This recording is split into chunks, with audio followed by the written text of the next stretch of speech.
So students, welcome to another session of interactive session of Introduction to Computing and Social Media.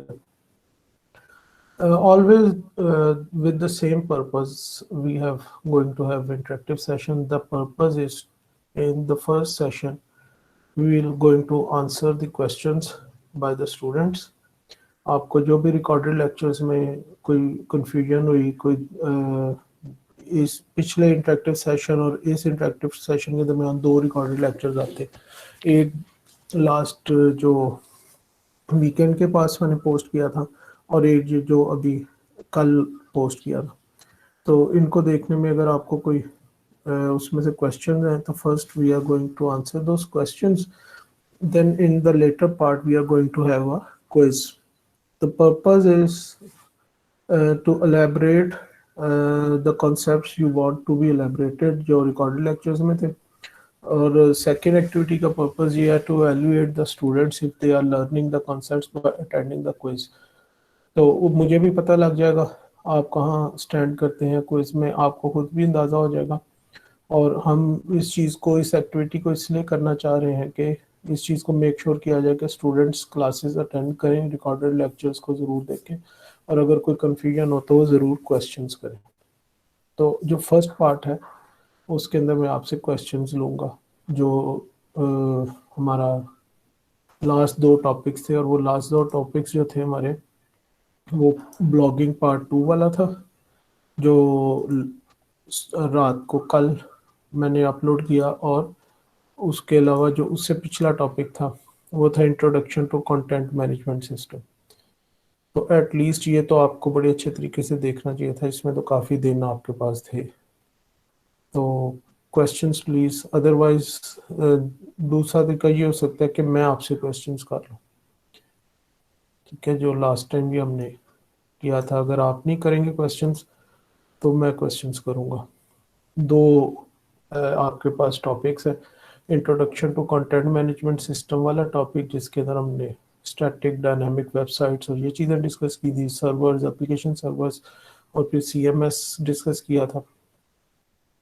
और उसके अलावा हमने blogging वाला एक किया, ब्लॉगिंग 2, और उसके अंदर हमने ब्लॉगिंग की टिप्स एंड ट्रिक्स देखी कि ब्लॉग का नेम किस तरह करना है और URL को नेम किस तरह करना है, इस तरह की चीज़. तो कोई क्वेश्चंस प्लीज़.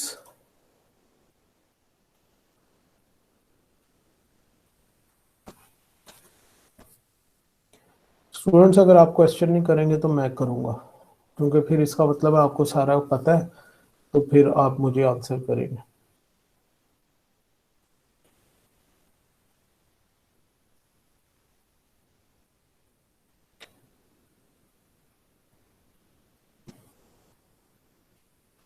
तो पहले तो मैं जिसका नाम लूँ, मैं एक छोटी सी अटेंडेंस लूँगा ताकि हम ये चीज़ श्योर करें कि जो स्टूडेंट्स इधर नज़र आ रहे हैं वो वाकई अटेंड. तो मैं इसको एज अ रिकॉर्ड रखूँगा, और आपकी अटेंडेंस के और क्विज़ के और इन चीज़ों के मार्क्स के अंदर, सेशनल मार्क्स में ये चीज़ रिफ्लेक्ट कर सकती है. तो इधर आप अपने माइक से जवाब दें मुझे, या अगर आपके पास माइक फौरी नहीं है तो आप चैट में फौरी उसी वक्त लिखें जब मैं आपका नाम लूँ. प्रेजेंट लिख दें या यस लिख दें, छोटा सा कोई वर्ड लिख दें, वाई लिख दें जस्ट. ठीक है, अब्दुल समद जो है. Yes sir, present. Abdullah Mahmood. Abdullah Mahmood. Yes sir, present. वालेकुम सलाम, क्या हाल है? अपने माइक्स म्यूट करें. Ali Raza Zafar. Present sir. Aman Masood. Aman Masood chat में लिख दें या फिर मुझे माइक से बताएं. अमान ने नहीं बताया. Abrar. Present sir. Mohammad Mutahir. Present sir. Saad Afzal. ठीक हो गया. Mateen Bashir. Okay, Fasi Tahir, Present. Shaban Ejaz, Present, sir. Saqlain Haider, Present, sir. Shiraz रियाज,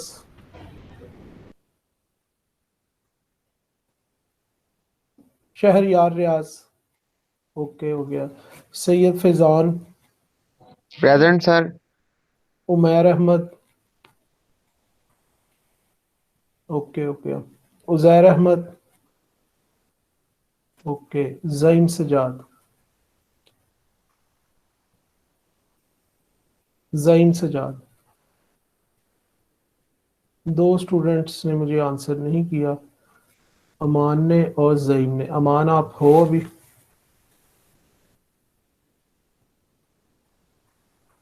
अच्छा जी, मैं इधर इनके नाम थोड़े से नोट कर लूंगा।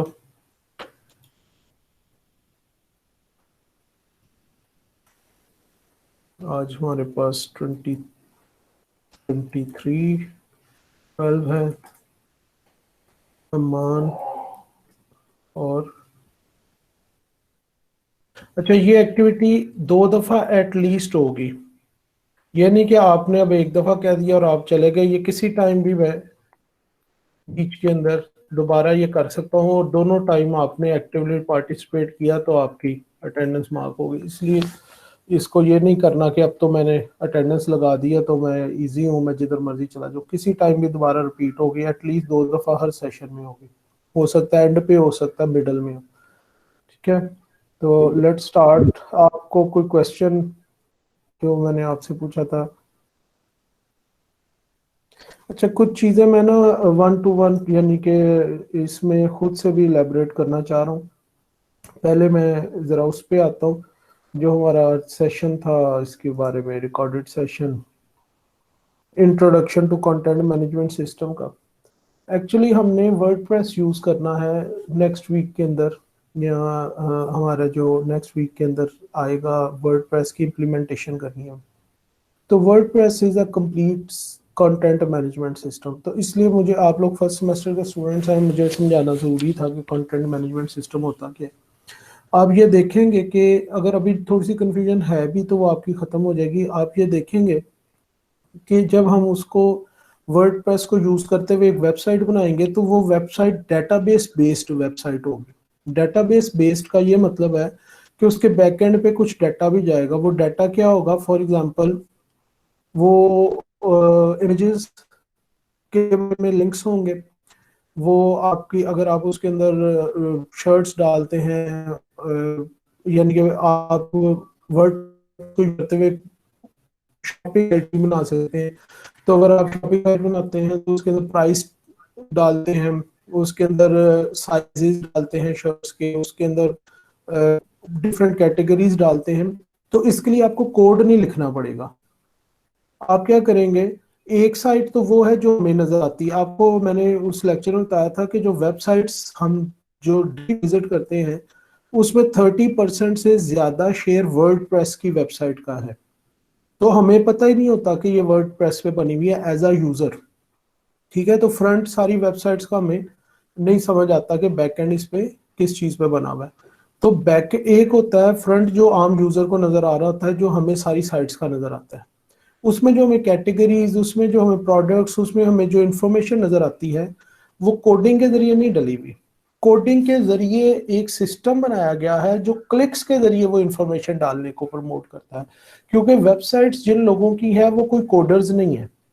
वो कौन है? वो रिटेलर्स हैं, वो चीजें बेच रहे हैं, वो ब्लॉग्स लिख रहे हैं, वो नॉन टेक्निकल बंदे हैं, वो इंफॉर्मेशन प्रोवाइड कर रहे हैं। वो कोई किसी एकेडमी की वेबसाइट है, वो रोज नया कोर्स डालते हैं, पुराना निकालते हैं, अपनी फीस स्ट्रक्चर को अपडेट करते हैं। तो वो कोई कोडिंग नहीं कर रहे होते, ना वो किसी को कह रहे होते हैं जी हमें करके दे दें। तो वो क्या करते हैं, हर वेबसाइट के दो पार्ट्स हैं, एक वो जो हम सबको नजर आ रहा है, दूसरा वो जो एक्चुअली उसका बैकएंड है। बैकएंड के अंदर एक एडमिन लॉगिन बना होता है। वो जब एडमिन लॉगिन करता है तो वो क्लिक्स के जरिए, और वहां पे बॉक्सेस नजर आ जाते हैं जिसमें अगर टाइप करने वाली इंफॉर्मेशन हो तो वहां पे टेक्स्ट लिख के वो चीजें अपडेट करता है। तो इसको कहते हैं कंटेंट मैनेजमेंट सिस्टम। वो जो चीजें अपडेट करना है, कैटेगरी भी कंटेंट है, शर्ट्स भी कंटेंट है, प्राइस भी कंटेंट है।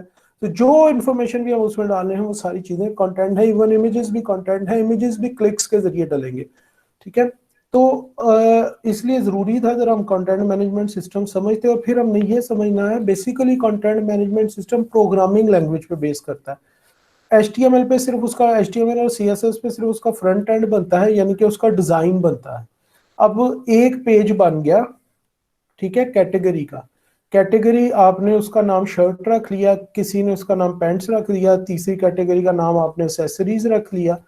हर कैटेगरी का पेज सेम ही होगा, वो प्रोग्रामिंग से जनरेट हो रहा है। जिसने HTML और CSS उसकी डिजाइन की थी, उसने सिर्फ एक पेज डिजाइन किया कैटेगरी के लिए, एक उसने होम पेज के लिए डिजाइन कर दिया, एक उसने अबाउट अस के लिए डिजाइन कर दिया, एक उसने प्रोडक्ट का डिजाइन कर दिया। मतलब जब आप किसी शॉपिंग साइट पे जाते हैं, आप शर्ट्स पे क्लिक करते हैं तो शर्ट्स की कैटेगरी में चले जाते हैं ना, तो कैटेगरी में आपको सारी शर्ट्स नजर आने लग पड़ती हैं। फिर उन शर्ट्स में से किसी एक शर्ट पे क्लिक करते हैं तो आप प्रोडक्ट के पेज पे चले जाते हैं, उस पे सिर्फ वो वाली एक शर्ट नजर आती है जिस पे आपने क्लिक किया, उसकी प्राइस नजर आती है, उसके अवेलेबल साइजेस नजर आते हैं, उसके बारे में लिखा हुआ इंफॉर्मेशन कि ये 100% कॉटन है, इसकी ये प्रॉपर्टीज है, जो भी उसकी खसूसियत लिखी होती है वो नजर आता है। अब वो एक साइड में 5 या 10 प्रोडक्ट्स भी हो सकती हैं और एक साइड में 1000 प्रोडक्ट भी हो सकती हैं। तो पेज कितना बनेगा प्रोडक्ट का? सिर्फ एक। HTML और CSS सिर्फ एक पेज की लिखी जाएगी, उसकी रेप्लिकेशन हर नई प्रोडक्ट के लिए प्रोग्रामिंग के जरिए हो रही होगी। This is CMS। ठीक है, तो ये अब आप लोग चौथे पांचवें सेमेस्टर में जाके basically content management system programming जब आप पढ़ेंगे प्रॉपर, ये वेब प्रोग्रामिंग, वेब डेवलपमेंट, तो उसके अंदर आपको ये समझ आएगी। लेकिन ओपन सोर्स CMS सिस्टम्स हमारे पास बने हुए हैं जो क्लिक्स के जरिए काम करते हैं, जिनके लिए प्रोग्रामर होना जरूरी नहीं। उसमें से हम वर्डप्रेस यूज करेंगे। तो इसको समझने के लिए हमने देखना था कि क्यों, किस तरह काम होता है। बेसिकली प्रोग्रामिंग को देखें, दो किस्म की प्रोग्रामिंग लैंग्वेजेस होती हैं। एक वो जो आप पढ़ रहे हैं C++ पढ़ रहे हैं ना आप, जरा बताइएगा मुझे। Yes sir. ठीक है, यस तो सर। जब C++ में आप कोड लिख लेते हैं तो उसको रन करने से पहले क्या करना पड़ता है? सर कंपाइल करना पड़ता है। कंपाइल करना पड़ता है। लेकिन ये जो वेब की प्रोग्रामिंग लैंग्वेजेस हैं, इनको कंपाइल नहीं करना होता। इनको हम कहते हैं scripting programming language. Scripting language जो भी होगी वो लाइन बाय लाइन रन होगी, वो कंपाइल होने के बाद एक एग्जी बन के या इकट्ठी होकर रन नहीं होगी। तो जो आप सॉफ्टवेयर इंस्टॉल करते हैं, कोई भी सॉफ्टवेयर इंस्टॉल कर लें, माइक्रोसॉफ्ट ऑफिस इंस्टॉल करते हैं, स्काइप का सॉफ्टवेयर करते हैं, कोई टॉरेंट क्लाइंट करते हैं, ये सारे कंपाइल होके बने हुए सॉफ्टवेयर हैं। ठीक है, ये कंपाइल होके एक्जी फाइल्स बन गई हुई हैं, जिनको आप डबल क्लिक करते हैं तो इंस्टॉलेशन शुरू हो जाती है। लेकिन जो वेब के ऊपर प्रोग्रामिंग लैंग्वेजेस हैं, जिस तरह PHP हो गई, C# हो गई, जावा को हम यूज कर लेते हैं, जावा कंपाइल भी हो जाती है, जावा स्क्रिप्ट के तौर पे भी चल जाती है। तो ये सारी लैंग्वेजेस जो हैं, ये हमें ऑप्शन, ये स्क्रिप्टिंग लैंग्वेज है, ये कंपाइल नहीं होती, ये एक एक लाइन कोड रन होता है। कंपाइल लैंग्वेज के अंदर क्या होता है, अगर किसी लाइन पे एरर आए तो आपकी कंपाइलेशन नहीं होती। ऐसे ही है ना, जब C++ का आप कोड लिख के उसको कंपाइल करते हैं तो कहीं पे आप वो उसका कॉलन देना, सेमी कॉलन देना भूल जाएं तो वो कंपाइल नहीं करता, वो एरर दे देता है कि लाइन इतने पे एरर है। लेकिन यस स्क्रिप्टिंग लैंग्वेज का फायदा ये होता है कि अगर किसी एक लाइन पे एरर है भी तो उससे ऊपर वाली सारी लाइंस रन हो चुकी होती हैं, तो वो सिर्फ वो एरर वाली लाइन पे आके रुक जाता है कि वहां पे उसको समझ नहीं आता, तो प्रॉब्लम होती है। खैर ये एक अलग बात है। लेकिन पॉइंट मेरा ये था कि PHP भी प्रोग्रामिंग लैंग्वेज है, लेकिन कंपाइल वाली नहीं, स्क्रिप्टिंग लाइन बाय लाइन। इसी तरह C# और इसी तरह वेब की रूबी है, बहुत सारी लैंग्वेजेस है, लेकिन सबसे ज्यादा यूज होती है PHP, दूसरे नंबर पे यूज होती है C#। तो ये सारी स्क्रिप्टिंग लैंग्वेजेस हैं। लेकिन स्क्रिप्टिंग लैंग्वेज को अगर कंपाइलर नहीं चाहिए, लेकिन कोई ना कोई ऐसा सॉफ्टवेयर चाहिए जो स्क्रिप्टिंग लैंग्वेज को समझ सके। अब मैं पॉइंट की तरफ आ रहा हूँ। C++ में आपकी लैंग्वेज को कौन समझता है? C++ का कंपाइलर। लेकिन PHP के अंदर कंपाइलर नहीं होगा, लेकिन कोई ना कोई सॉफ्टवेयर चाहिए जो उसको समझ सके और लाइन बाय लाइन एग्जीक्यूट करे। उसको हम एप्लीकेशन सर्वर कहते हैं। और जब वो एप्लीकेशन सर्वर स्पेसिफिकली पीएचपी के लिए हो तो उसके ज्यादा चांसेस हैं वो अपाची होगा। अपाची ओपन सोर्स है, पीएचपी को बहुत अच्छा सपोर्ट करता है। पीएचपी को और सर्वर्स भी सपोर्ट करते हैं। एक और सर्वर का नाम इधर लिखा होता मैंने, एक्स इंजन। एक्स इंजन दूसरे नंबर पे पॉपुलर है। जो पीएचपी की यानी कि जितनी वर्ल्ड के अंदर वेबसाइट्स होस्ट हैं उनके अंदर 35% पीएचपी वेब सर्वर है और 32% इंजन है और बाकी रिमेनिंग 7-8% माइक्रोसॉफ्ट का है, इंटरनेट इंफॉर्मेशन। तो पॉइंट मेरा इस लेक्चर का ये था कि इन चीजों की थोड़ी सी आपको होगी तो हम कंटेंट मैनेजमेंट सिस्टम को यानी कि वर्डप्रेस को अच्छे तरीके से समझ सकेंगे। तो ये इसके अंदर मैंने डिस्कशन की थी ये वाले लेक्चर के अंदर कि वेब सर्वर्स क्या हैं और एप्लीकेशन सर्वर्स क्या है। सादा वेब सर्वर का काम सिर्फ ये है कि वहां पे पड़ी हुई HTML को आपके पास भेज दे आपकी रिक्वेस्ट के अगेंस्ट। आपने एक रिक्वेस्ट भेजी www.xyz.com, तो XYZ पे जो index.html पड़ी थी वो उठा के उसने आपको भेज दी। index.com के ऊपर अबाउट अस का लिंक लगा था, आपने उस पर क्लिक किया तो एक्चुअली आपकी रिक्वेस्ट गई है दोबारा वेब सर्वर के पास अबाउट अस के पेज के लिए, उसने अबाउट अस का पेज भेज दिया। ये तो था पुराने जमाने का वेब सर्वर। अब जो वेब सर्वर्स हैं स्टैटिक वेबसाइट्स नहीं होती, अब 99% आपके पास वेब एप्लीकेशंस होती हैं, डायनामिक वेबसाइट्स होती हैं जिनके एक एक दो दो पेज बने होते हैं, बाकी सारे पेज प्रोग्रामिंग से जनरेट होते हैं। ठीक है, हम जब वर्डप्रेस को कर लेंगे ना इंस्टॉल और उसके अंदर अपना काम कर लेंगे तो आपको ज्यादा क्लियर हो जाएगा। तो उसको वो जो पीएचपी की प्रोग्रामिंग पीछे लिखी होती है, जो इस केस में हमारे केस में वर्डप्रेस पीएचपी में बना हुआ है, उसको रन करने के लिए कोई जो एप्लीकेशन सर्वर चाहिए कंपाइलर की जगह। देखें, कंपाइलर कंपाइल करता है सारे कोड को, application server by line run करता है और उसके अगेंस्ट HTML बना के वेब सर्वर को देता है और वेब सर्वर हमारे ब्राउजर को भेज देता है। तो अब वेब सर्वर और एप्लीकेशन सर्वर हम एक ही चीज को करना शुरू हो गए हैं। तो हम जब भी कहेंगे वेब सर्वर तो एक्चुअली वो कंप्लीट होगा, web server plus application server, उसके अंदर सारा कुछ होगा और हमारे केस में वो अपाची होगा। ठीक है, जब हम करेंगे उसको हम इंजन एक्स भी कर सकते हैं, अपाची भी कर सकते हैं, लेकिन अपाची जरा ज्यादा पुरानी चीज है, उस पर जरा ज्यादा लोगों का हाथ चला हुआ है। नंबर 1 शेयर होल्डर है मार्केट में, यानी कि 35% वेबसाइट्स अपाची पे इंस्टॉल हुई हुई है, तो हम अपाची को करेंगे। तो इसका मतलब है अगर हमें वर्डप्रेस चलाना है तो हमें अपाची वेब सर्वर भी चाहिए होगा। जिस तरह हम index.html अपने डेस्कटॉप पे बना के ब्राउजर में रन कर लेते हैं, पीएचपी का कोई भी कोड इस तरह ब्राउजर में रन नहीं होगा।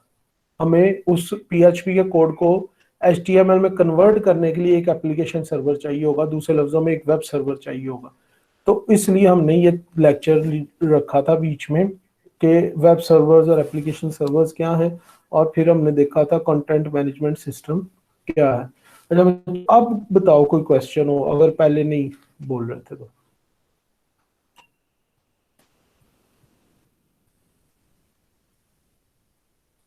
कोई क्वेश्चन नहीं यार, इतना डंप रिस्पांस तो ना दिया करें यार। कोई इंटरेक्टिव सेशन का मतलब होता है इंटरेक्शन 2 वे होती है, 1 वे नहीं होती यार।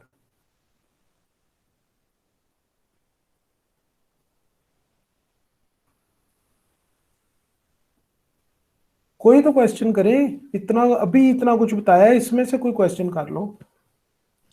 सर एक बात बता दें कि मोस्टली हम जो है अपनी वेबसाइट्स के ऊपर CSS हमारी जो है स्टाइलिंग लैंग्वेज है, हमारी जो जावास्क्रिप्ट है उससे हम प्लगइन्स वगैरह बटन्स वगैरह डालते हैं, लेकिन जो PHP है वो स्पेसिफिकली किन केसेस में यूज की जाती है? बच्चे PHP का देखें, जावास्क्रिप्ट जो है ना उसका अभी मैंने जिक्र नहीं किया, लेकिन जावास्क्रिप्ट एक ना फ्रंट एंड साइड की लैंग्वेज है। फ्रंट एंड का मतलब होता है जो आपके ब्राउजर में चीजें रन हो रही होती हैं, जिसका सर्वर से ताल्लुक नहीं होता। जब आपका HTML पेज आता, जब आप लिखते हैं xyz.com, तो आप एक HTTP रिक्वेस्ट भेजते हैं सर्वर को कि मुझे xyz.com पे जो भी वेबसाइट पड़ी है वो भेज दो। और जब आपने किसी वेबसाइट का नाम नहीं, यानी कि फाइल का नाम नहीं दिया होता, तो बाय डिफॉल्ट index.html आ जाती है। ठीक है, index.html को रन कौन करता है? आपका ब्राउजर, कोई सर्वर नहीं रन करता। यानी कि कोड लिखा होता है HTML में, तो ब्राउजर कोड तो नहीं दिखाता, ब्राउजर तो उस कोड का रिजल्ट दिखाता है। इसका मतलब है ब्राउजर HTML को समझता है। तो सर्वर ने उस HTML को रन नहीं किया, सर्वर ने आपकी रिक्वेस्ट के अगेंस्ट वो HTML भेज दी। इसी तरह CSS भी, सर्वर अगर पढ़ी होगी स्टाइलिंग लैंग्वेज, तो सर्वर उस CSS को भी XYZ के अगेंस्ट भेज देगा। XYZ के अगेंस्ट जोन सी लैंग्वेज, जोन सी चीजें पढ़ी होंगी, वो आपके ब्राउजर के पास आ जाएंगी और ब्राउजर रन करेगा। इसी तरह जावास्क्रिप्ट अगर होगा उसके अंदर लिखा हुआ कोड, तो जावास्क्रिप्ट का कोड भी आ जाएगा और जावास्क्रिप्ट का कोड आपका ब्राउजर रन करेगा, सर्वर नहीं रन करेगा। ठीक है, तो इन तीनों को हम कहते हैं फ्रंट एंड लैंग्वेजेस। जो फ्रंट एंड का मतलब है यूजर के एंड पे, जिधर ब्राउजर चल रहा है। बैक एंड क्या है? जिधर सर्वर चल रहा है, जिधर वो साइट्स पड़ी हुई थी। PHP जो है और C# जो है और जावा, जो मेन जावास्क्रिप्ट की बात नहीं कर रहा, जावा लैंग्वेज वो अलग है, जावास्क्रिप्ट अलग है। जावा हो गई, C# हो गई, PHP हो गई, रूबी ऑन रेल्स हो गई, और बेतहाशा छोटी छोटी लैंग्वेजेस हैं वेब डेवलपमेंट के लिए जो सर्वर साइड है। सर्वर साइड लैंग्वेजेस का काम ये होता है कि वो डेटाबेस को इन्वॉल्व करती हैं, सर्वर पे डेटाबेस भी पड़ी होती है और उसके अंदर लॉजिक लिखी होती है। मसलन आपने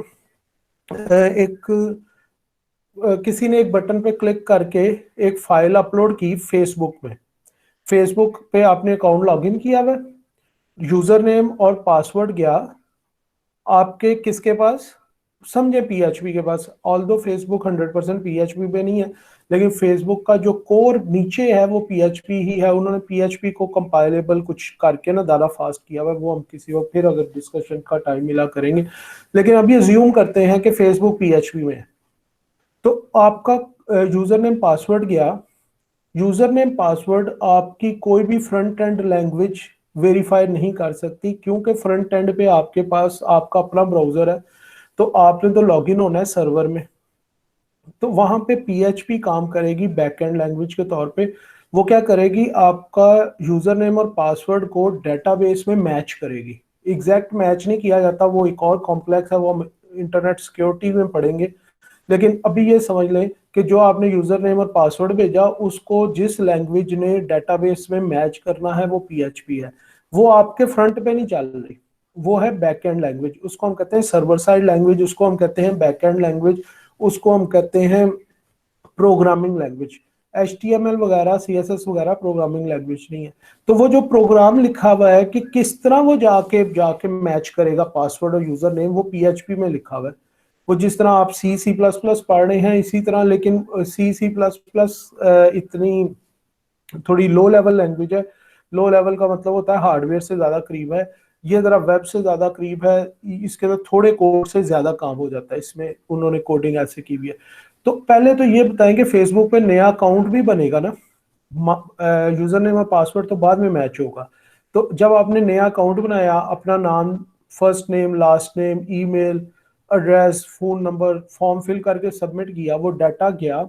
डाटा अब स्टोर किस तरह होगा डेटाबेस में? डेटाबेस खुद तो डेटाबेस में होते हैं टेबल्स, टेबल्स में डाटा स्टोर होना होता है, लेकिन किस टेबल में क्या चीज स्टोर होगी डेटाबेस को नहीं पता। वो प्रोग्रामिंग में आपको back and server side programming लिखनी पड़ेगी कि नेम की फील्ड में नेम स्टोर करो, लास्ट नेम की फील्ड में लास्ट नेम स्टोर करो, पासवर्ड की फील्ड में पासवर्ड स्टोर करो, यूजर नेम की फील्ड में यूजर नेम स्टोर करो, ईमेल की फील्ड में ईमेल स्टोर करो। और वहां पे कुछ चीजों को इनक्रिप्ट भी किया गया होगा कि पासवर्ड जो है इनक्रिप्टेड हो, वो किसी उनके एम्प्लॉय को भी ना पता लग सके। तो ये सारा काम प्रोग्रामिंग लैंग्वेज में होता है, फ्रंट एंड लैंग्वेजेस में नहीं होता। तो ये है थोड़ा सा डिफरेंस अभी के लिए। जब आप वेब डेवलपमेंट पढ़ेंगे प्रोग्रामिंग, तो आपको ज्यादा क्लियर होगा। कुछ समझ आई या और कुछ क्लियर कोई एंगल से पूछ लो अगर नहीं समझ आया तो। नहीं सर, बेस्ट एक्सप्लेनेशन। अच्छा, चैटिंग में भी किसी ने क्वेश्चन पूछा है। नहीं, C++ नहीं यूज हो सकती। उसकी रीजन मैंने अभी आपको बताई कि C++ कंपाइल वाली लैंग्वेज है, जो वेब डेवलपमेंट में हमें स्क्रिप्टिंग लैंग्वेजेस चाहिए। ठीक है, अगर तगड़ी लैंग्वेज को यूज करनी है तो जावा को यूज किया जाता है, लेकिन उसका शेयर बहुत कम है। लेकिन जावा यूजुअली बहुत बड़ी एप्लीकेशंस जब बननी हो तो बेस्ट है। थोड़ी मुश्किल लैंग्वेज है मुश्किल का मतलब ये होता है कि हर लैंग्वेज में ना कुछ लाइब्रेरीज होती हैं, तो जो पीएचपी में काम जितने कोड से होगा जावा में उससे डबल कोड से होगा वही काम, ठीक है। लेकिन जावा की एफिशिएंसी और जावा के अंदर आपके पास अगर जावा स्किल्स आपकी अच्छी हैं तो उसके अंदर आपके पास माइनर सी डिटेल्स को भी सेट करने की ज़्यादा अपॉर्चुनिटीज़ हैं। तो जो बहुत बड़े इंटरप्राइज लेवल की एप्लीकेशंस होती हैं वो यूजुअली जावा में डेवलप की जाती हैं। सी प्लस प्लस की जगह माइक्रोसॉफ्ट ने वेब के लिए सी शार्प दी है। सी शार्प का मैं लिख के बताता हूँ कि उसको लिखा कैसे जाता है, अगर आपको कहीं नजर आए तो ये सी शार्प का निशान है, सी के आगे नंबर साइन, हाँ जी, सी के आगे नंबर साइन कह लें या हैश कह लें। तो सी शार्प बेसिकली उन्होंने जावा का तोड़ निकालने की कोशिश किया माइक्रोसॉफ्ट ने, कि जो लोग जावा की तरफ जाते हैं उनमें से कुछ लोग और काफी कामयाब है। After PHP second most used language है for web development Microsoft platforms के लिए। तो बच्चों और कोई क्वेश्चन?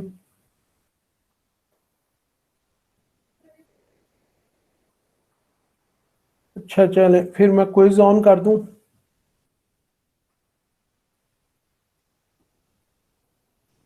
कर दें सर। ओके लेट्स सी, आपको मेरी स्क्रीन नजर आ रही है ना? यस सर आ रही है।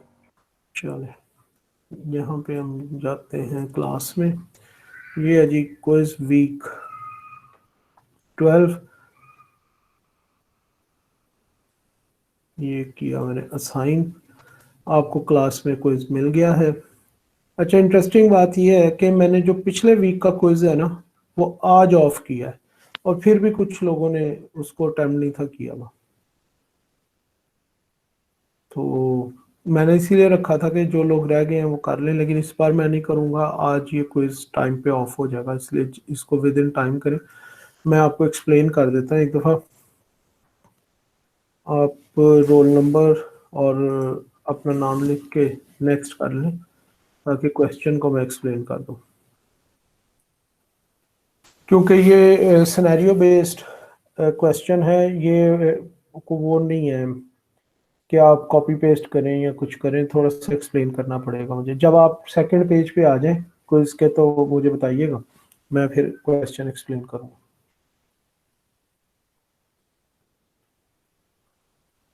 सर आ गए हैं सेकंड पेज पे। अच्छा जी, explain in your own words the difference between static and dynamic websites. अब ओपन बुक है, आप नेट पे सर्च करें, आप स्लाइड्स में देखें, किसी तरह भी देखें, लिखना आपने अपने लफ्जों में है, ठीक है। आपने कोई बुक के लफ्ज, स्लाइड्स के लफ्ज, इंटरनेट के लफ्ज नहीं यूज करने। कॉन्सेप्ट समझे, मुझे फौरी पता लगेगा जब, जिस तरह मैं अभी आपको कॉन्सेप्ट समझा रहा था किसी चीज का, तो मैं एग्जैक्ट बहुत बुक्स के वर्ड्स में नहीं जा सकता, वो मेरी अपनी फीलिंग्स साथ आ रही हैं, मेरे अपने वर्ड साथ आ रहे हैं। शायद वो बुक जितने परफेक्ट ना हो लेकिन एटलीस्ट वो मेरे अपने हैं, ठीक है। तो जब आप कोई कॉन्सेप्ट समझने के बाद समझाएंगे तो वो वर्ड्स मुझे चाहिए, और उसके अंदर 19-20 कोई गलती भी होगी तो मैं पूरे नंबर दूंगा। लेकिन अगर आप एग्जैक्ट वो चीजें उठा के कॉपी पेस्ट करेंगे तो 0 नंबर है। तो पहला आपने बताना है स्टैटिक और डायनामिक वेबसाइट्स में फर्क क्या होता है। देखें, ओपन बुक का मतलब है जहां से मर्जी देखें, लेकिन समझे और अपने वर्ड्स में देखें। पॉइंट कहाँ पे पकड़े जाएंगे, मैं आधा घंटा दूंगा, आधे घंटे के बाद मैं क्विज ऑफ कर दूंगा। तो आपके पास अनलिमिटेड टाइम नहीं है, तो टाइम पे मैंने रिस्ट्रिक्शन लगाई है, उसमें आपने तेजी से काम करना है। 5 नंबर का ये सवाल है, 3 लाइनों में मुझे इसका जवाब चाहिए, 3 से 4 लाइनें मैक्सिमम, इससे ज्यादा नहीं। Second question is, you have been asked to deploy और पब्लिश, जो मर्जी कह लें, अ डायनामिक वेबसाइट। आपने एक डायनामिक, आपको एक वेबसाइट मिल गई, आप वेब मास्टर हैं। वेब मास्टर की जॉब वेबसाइट्स बनाना नहीं होती, उसकी जॉब होती है वेबसाइट्स को डिप्लॉय करना और मेंटेन करना।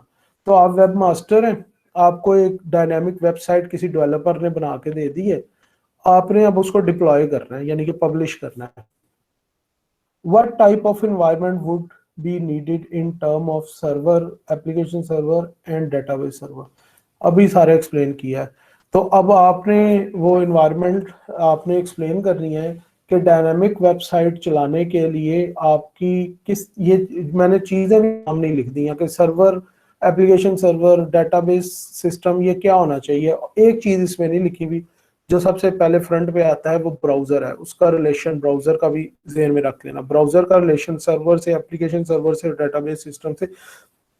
Explain your requirements in detail with the flow of the data, यानी कि आपने डाटा बताना है फ्लो अपने लफ्जों में, इंग्लिश का कोई नंबर नहीं कटेगा। अगर कहीं कंफ्यूजन हो तो आप रोमन उर्दू भी लिख सकते हैं, ठीक है, लेकिन कोशिश करें ना लिखें। लेकिन अगर कोई बहुत आपको आपका कॉन्सेप्ट क्लियर है लेकिन आपको वो इंग्लिश में लिखना नहीं आ रहा, तो वो आप छोटा सा बीच में एक दो जगह यूज कर सकते हैं, ठीक है। तो आपने यही बताना है कि आपको डायनामिक वेबसाइट है, तो डायनामिक वेबसाइट को होस्ट करने के लिए किस तरह की इन्वायरमेंट होती है, जो मैंने सारी पीछे एक्सप्लेन की हुई है slides.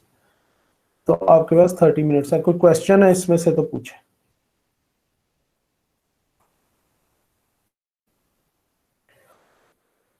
Everything is clear? Yes sir. चलें फिर स्टार्ट करें। 4:05 हो गए हैं, ऊपर 25 मिनट लिखे हुए हैं, मैं 30 दूंगा। 4:35 तक आपके पास टाइम है। दूसरा क्वेश्चन 15 मार्क्स का है, फर्स्ट 5 मार्क्स का है। I am going to mute my mic, लेकिन मैं आप लोगों के साथ हूँ, कोई क्वेश्चन हो तो आप पूछ सकते हैं।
सर यहाँ पर क्विज के अंदर सेकंड सवाल है कि अगर आपने जो है एक डायनामिक वेबसाइट जो है डिप्लॉय करनी है तो आपकी क्या जो होंगी नीड्स होंगी, तो इसके अंदर हमने क्या क्या बताना, मतलब लैंग्वेजेस वगैरह क्या यूज होंगी या क्या?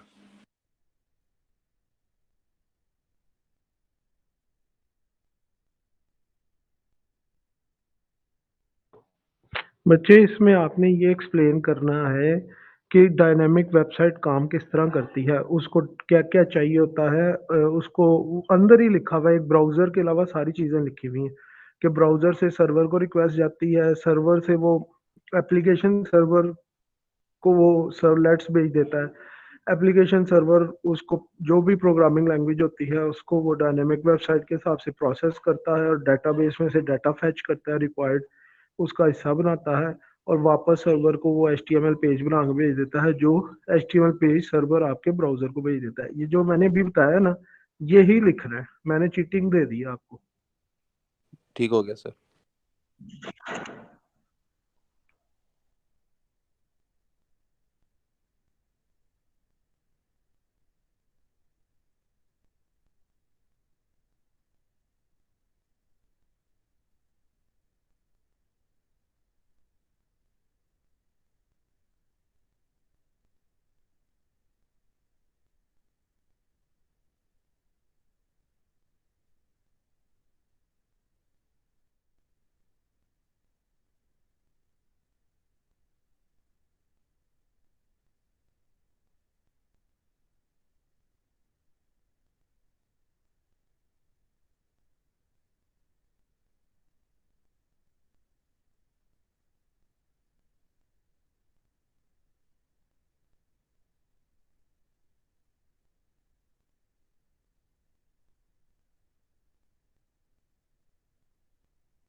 चलें जी, जिनका कंप्लीट हो जाए they can leave. Okay sir, Allah Hafiz. Okay बच्चों।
तो बच्चों ज़्यादातर लोगों ने तो सबमिट कर दी है।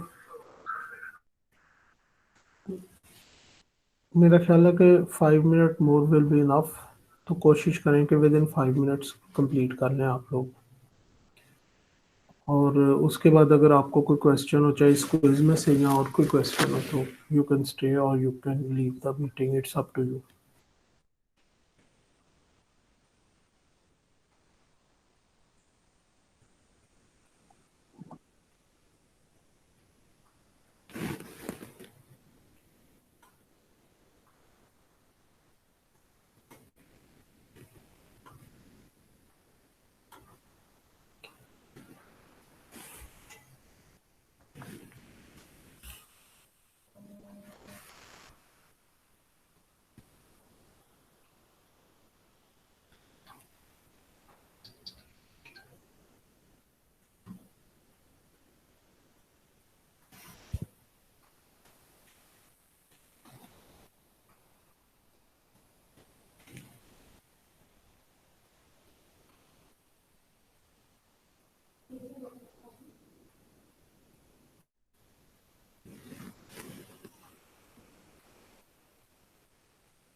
ये बच्चों कंप्लीट नहीं हुआ अभी आपका?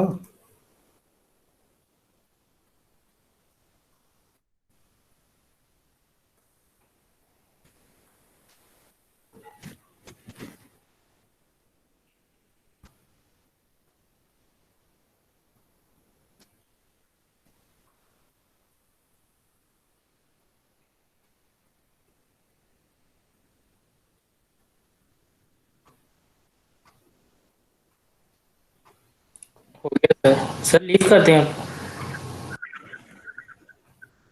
ये बच्चे जिनका कंप्लीट हो गया है, या तो अगर उनको कोई क्वेश्चन है तो दे कैन स्टे, और विद इन 2 और 3 मिनट्स मैं क्वेश्चंस आंसर करूंगा। अगर कोई क्वेश्चन नहीं तो आप लीव कर सकते हैं।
सर सबमिट करवा दिया, तो ये आप काइंडली क्विज में जो दूसरा क्वेश्चन था उसको एक बार समझा दें, यानी कि उसमें हमने क्या लिखना था सही से।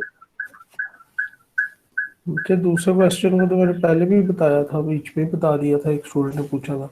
नहीं सर, वो क्लियर नहीं हुआ मुझे, यानी कि उस समझ नहीं आ रही कैसे करना है। तो दूसरे क्वेश्चन में बस आपने रिक्वायरमेंट बतानी थी कि बेसिकली डायनेमिक वेबसाइट किस तरह काम करती है और आपको किस तरह की होस्टिंग चाहिए। आपके डेटा फ्लो बताना था कि आपके ब्राउज़र से रिक्वेस्ट जाती है, रिक्वेस्ट वेब सर्वर के पास जाती है, वेब सर्वर एप्लीकेशन सर्वर को रिक्वेस्ट फॉरवर्ड करता है, एप्लीकेशन सर्वर जो है उसके अंदर बिजनेस लॉजिक होती है, वो उस लॉजिक के मुताबिक प्रोग्रामिंग को प्रोसेस करता है, बैकएंड लैंग्वेज को, और डाटाबेस से कनेक्ट होता है। तो अगर उससे कोई डाटाबेस से उसको डाटा चाहिए हो तो वो वहाँ से फैच होता है, और इवेंचुअली वो एक रिक्वेस्ट के मुताबिक एक HTML पेज बना के दोबारा वेब सर्वर को देता है, और वेब सर्वर वो आपके ब्राउज़र को भेज देता है। तो आपको ये एनवायरनमेंट चाहिए होस्टिंग के लिए, डायनामिक होस्टिंग के लिए। तो बेसिकली आपको एप्लीकेशन सर्वर वाला वेब सर्वर चाहिए विद डेटाबेस कनेक्टिविटी।